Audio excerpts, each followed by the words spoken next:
बालू घाटों पर काम करने वाले मजदूरों को प्रति ट्रक 500 रुपए मजदूरी देने की गारंटी की जाए। बालू घाट के मजदूरों और ट्रैक्टर से बालू की ढुलाई करने वाले बेरोजगार नौजवानों को बेवजह परेशान व प्रताड़ित करना बंद किया जाए। ये शून्यकाल में डाले हैं। मगर एक चीज आपको बता दूं कि अवैध बालू खनन को लेकर के या फिर अवैध खनन को लेकर के जो शीतकालीन सत्र में लगातार सांसद सुदामा प्रसाद शून्यकाल में प्रश्न डाल रहे हैं। कुछ दिन पहले एक प्रश्न डाले थे कि आरा में क्रिकेट स्टेडियम होना चाहिए। क्रिकेट स्टेडियम नहीं होने की वजह से जिन खिलाड़ियों में प्रतिभा है उनकी प्रतिभा नहीं निखर पा रही है। एक बार फिर से शून्यकाल में प्रश्न डाले हैं। इस बार अवैध बालू खनन को लेकर के डाले हैं कि जो अवैध बालू निकाला जा रहा है उसको लेकर के क्या लिखा गया है उनके द्वारा, मैं आपको पढ़ के सुना रहा हूं।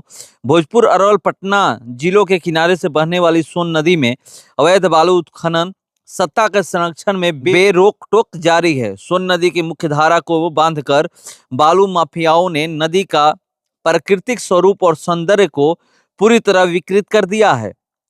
नदी में पोकलैन व जेसीबी से गहरे अवैध बालू खनन से नदी में नहाने वाले आए दिन डूबकर अपनी जान गंवाते हैं।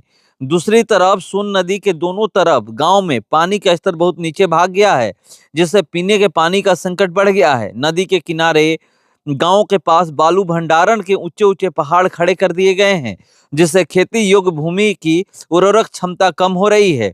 दूसरे राज्यों में सोने के भाव से सोन नदी के बालू से ओवरलोड ट्रकों से कुचलकर व धक्का लगने से लोगों की असमय मृत्यु हो रही है।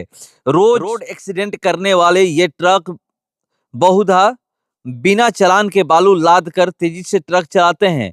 बालू घाटों पर काम करने वाले स्थानीय मजदूरों को न्यूनतम मजदूरी तक नहीं मिलती और मजदूरी बढ़ाने की मांग करने पर उन पर प्रशासन द्वारा मनमाने तरीके से मुकदमा दर्ज कर उन्हें फंसाया जाता है।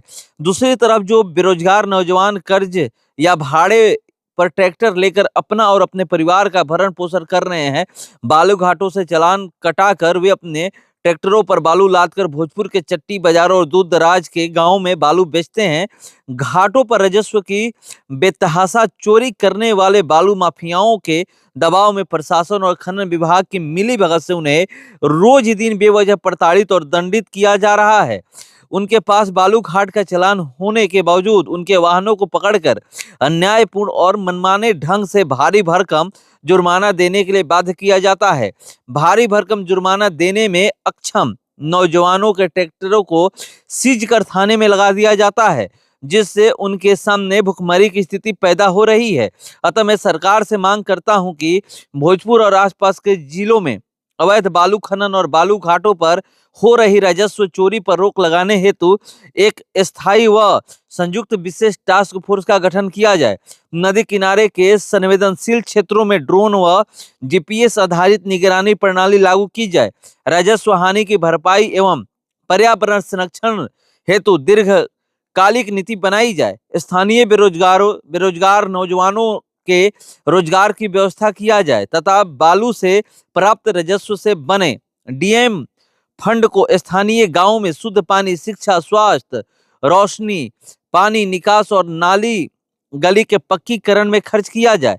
बालू घाटों पर काम करने वाले मजदूरों को प्रति ट्रक 500 रुपए मजदूरी देने की गारंटी की जाए। बालू घाट के मजदूरों और ट्रैक्टर से बालू की ढुलाई करने वाले बेरोजगार नौजवानों को बेवजह परेशान व प्रताड़ित करना बंद किया जाए। ये शून्यकाल में डाले हैं। मगर एक चीज आपको बता दूं कि अवैध बालू खनन को लेकर के या फिर अवैध खनन को लेकर के जो बिहार के उप मुख्यमंत्री हैं विजय सिन्हा, वो लगातार मीडिया से बात करते हैं और कहते हैं कि जो भी व्यक्ति अवैध खनन में लगे ट्रैक्टरों या अवैध खनन में लगे लोगों को पकड़वाएगा या गुप्त सूचना देगा उसको इनाम दिया जाएगा। उसके बावजूद भी सांसद सुदामा प्रसाद द्वारा शून्यकाल में अवैध खनन को लेकर के लेटर डाला गया है। देखते हैं कि सरकार इस पर क्या सुनवाई करती है। लगातार वो शून्यकाल में प्रश्न पे प्रश्न डाल रहे हैं और सरकार से सवाल कर रहे हैं और मांग कर रहे हैं कि यहाँ पर ये होना चाहिए तो ये होना चाहिए। तो चलिए देखते हैं, इंतजार करते हैं कि सरकार इस पे क्या संज्ञान लेती है, बिहार सरकार और केंद्र सरकार। फिलहाल इसको इतना ही। बने रहिए हमारे साथ। नमस्कार।